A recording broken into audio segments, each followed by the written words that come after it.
you can absolutely make these gorgeous, fresh, crispy loaves in your home. I know it sounds intimidating. I know people say that you basically have to be a slave to this whole process, but I promise you that's not the case. Come along with me and I'll show you a simple, perfect way that I managed to do this weekly as a full-time working mom. Before we get started on the bread recipe, you'll need to have an established starter. I do already have a video up on my channel, how to make one, if you'd like to check it out. I'll link it down below, or you can simply borrow one from a friend. First and foremost, to have amazing sourdough, you have to have a very good, healthy, strong, bubbly starter. I just took this out of my refrigerator. I'm gonna open it up. This is what my starter looks like straight out of the refrigerator. And for this amount, I'm going to feed it 150 grams. Now you might tell me, how many grams is this starter right over here? I just know that for me to make 3 loaves of sourdough, no matter how much I have in here, I don't really care. I just want the final product to be a certain amount. So for me, I know that I have to feed it 150 grams. For you, if you're uncertain, you can definitely weigh this out into an empty container and feed it a 1-to-1 ratio, if that will make you feel a little bit more secure in the amount of starter that you'll be needing as the end result. So for now, I'm gonna put this on my scale and feed it 150 grams of bread flour. I have my scale here. I place my container on top, zero it out.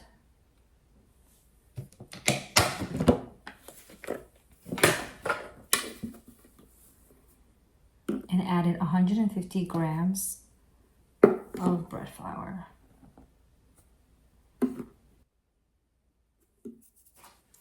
Now I zero out the scale again and add in 150 grams of water.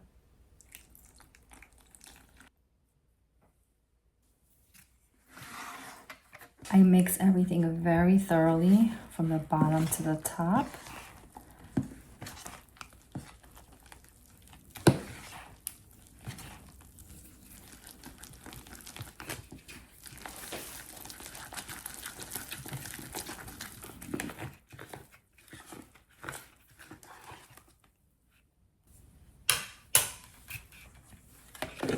I cover it, leave a little bit open, and I leave this on my counter until I get back from work. So roughly, it'll stay on my counter for about 7 to 8 hours. So now that I'm home, this is what the starter is looking like. It is nice and full.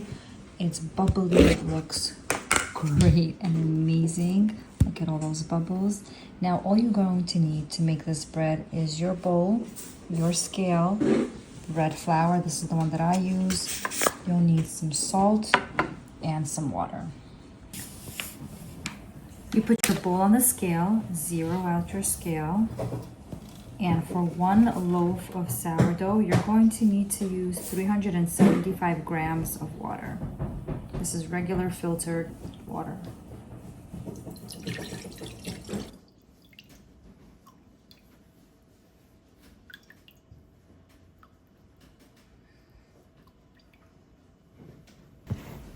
Zero out your scale again and add in 100 grams of your glorious starter. Now that I've used up my starter, I actually place it into the refrigerator. I do not feed it. I've stopped doing that. I just want to prevent waste and I don't want to have a discard. So in order to avoid all of that, as soon as I use my starter, I place it back into the refrigerator and use it again next week. However, if you are not planning to bake sourdough weekly, then I would definitely recommend you feeding it 1-to-1 so that your starter will be nice and happy. If you're over by 1 or 2 grams, nothing's gonna happen. Just zero out your scale once more and add in 12 grams of salt right over the top. Now add 500 grams of bread flour. So each loaf needs 500 grams. Now mix the entire thing really well so there are no dry bits.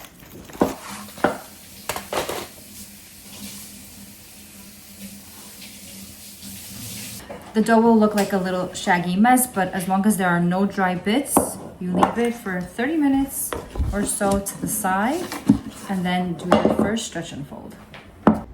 At this point, about 30 minutes have passed, so all I'm doing is taking a piece of the dough, stretching it up and folding it over on itself, and I'm doing that all throughout the bowl.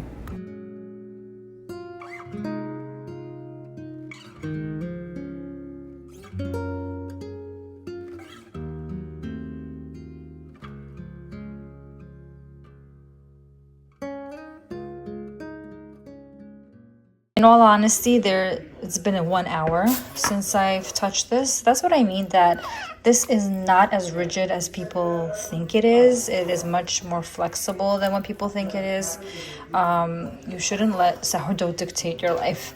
I always tell this to everyone that calls me or asks me for like advice. You just pay attention to it when you have a chance, and it's going to still be fine. So this is our third stretch and fold, and the way that you know that your bread is really ready, it tends to double as the time goes by. So at this point, it's already been about 1.5 hours to 2 hours that I've been doing it. The next will be a coil fold. So in all honesty, again, it's been about 1 hour, maybe 45 minutes since the last time I touched this. And now we're going to start doing coil folds. So all I do is I lift it up and tuck each side under, like that. And do it on the other side as well. That's it.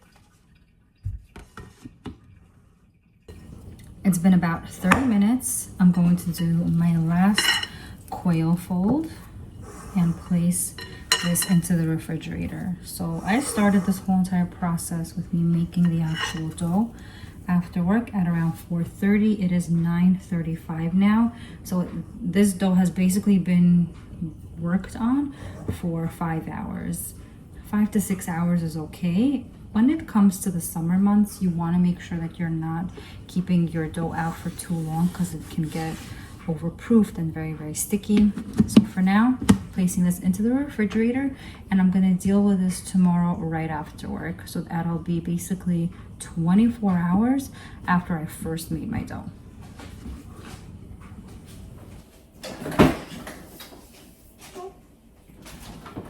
So I just got back from work.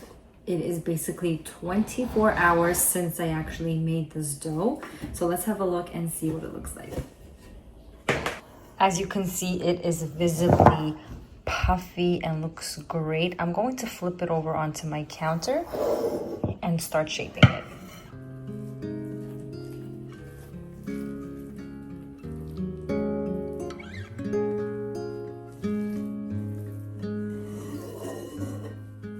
This is just a clean counter, no flour, no rice pat, nothing is here. I'm going to simply do like slap and fold is what they call. Basically take it, slap it on the table and fold it gently, and circle your hands around it and shape it into a tight ball. That's it. It's going to bench rest over here for the next 20 to 30 minutes to relax a little bit, and then we'll do the envelope shape.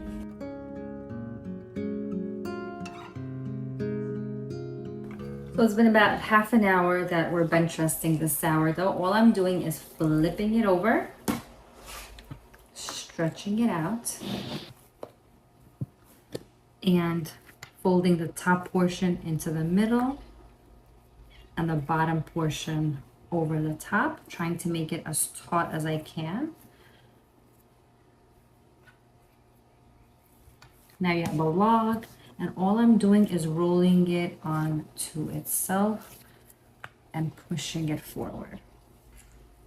And with a circular motion, I'm turning it and pushing it in. So I'm just trying to close up that seam as best as I can. And again, I still don't have any rice flour or any type of flour on my counter. It is not necessary if you did this correctly. If your dough is sticking to your counter or sticking to your hands where you just can't do anything with it, more than likely you have overproofed your dough, because either the temperature in your kitchen was too warm, or you just simply left it too long on your counter. And that's okay, you live and learn. You can make great focaccia out of it. But now my dough is nice and firm and looks great. I take a piece of parchment paper out. I take rice flour, put a nice generous amount of it onto the bottom so that my dough doesn't stick to the parchment paper. And I just transfer it over there. Transfer it over. Put a generous amount of rice flour over the top. I then place it into a banneton. I use one of these plastic food covers. Cover my dough and place this in the refrigerator.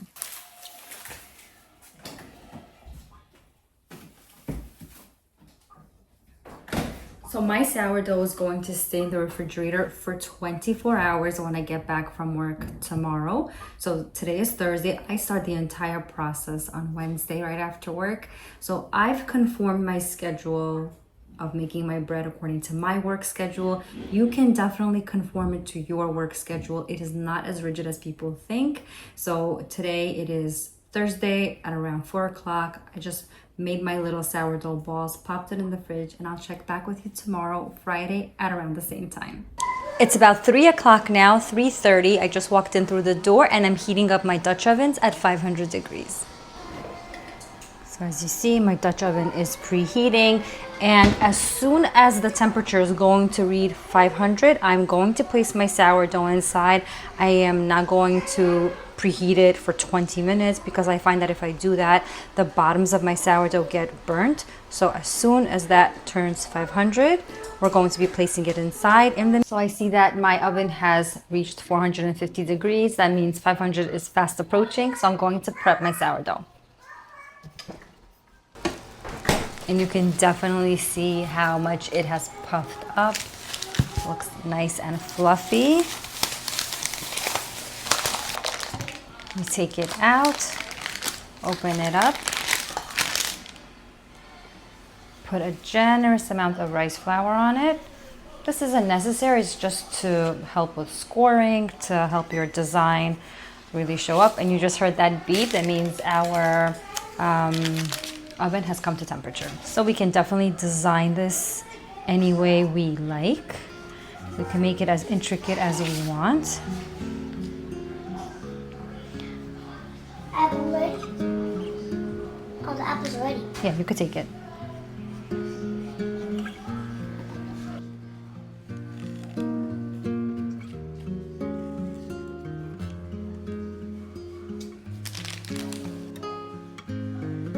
And now for that trademark cut along the side of it.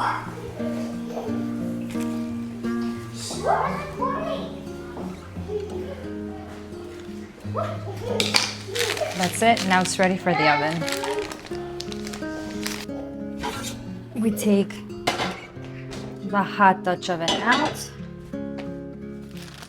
place the bread inside, and cover with a lid.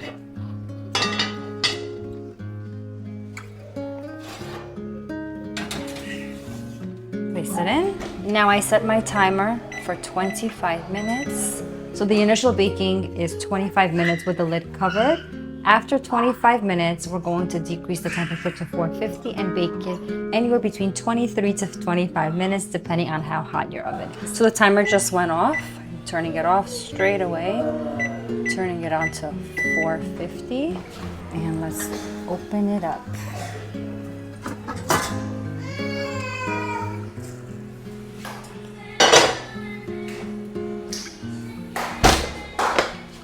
Gonna put it on for 24 minutes. At the same time, in my other oven, I'm making 2 other loaves, so let's check them out.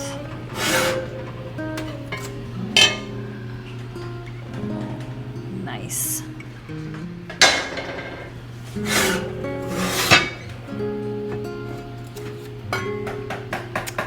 Beautiful.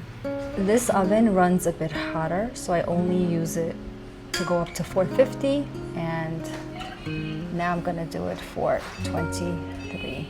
minutes with the lid uncovered. The timer just went off. Let's take out this beauty.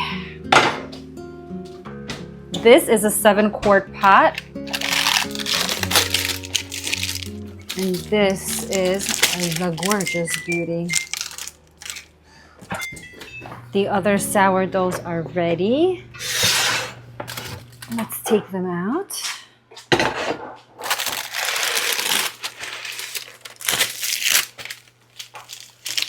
Wow.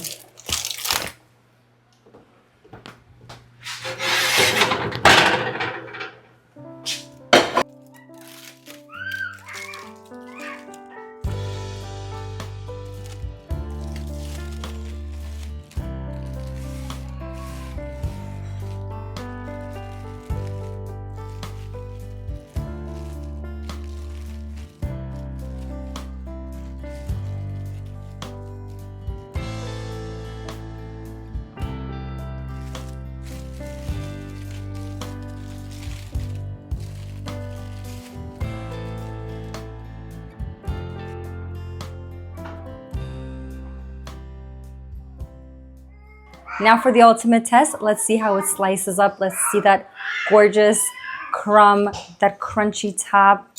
Let's dive in.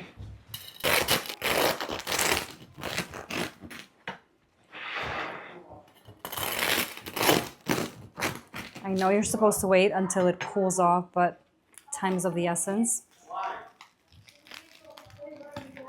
Wow. Wow, just look at this. Look at this gorgeous, gorgeous crumb.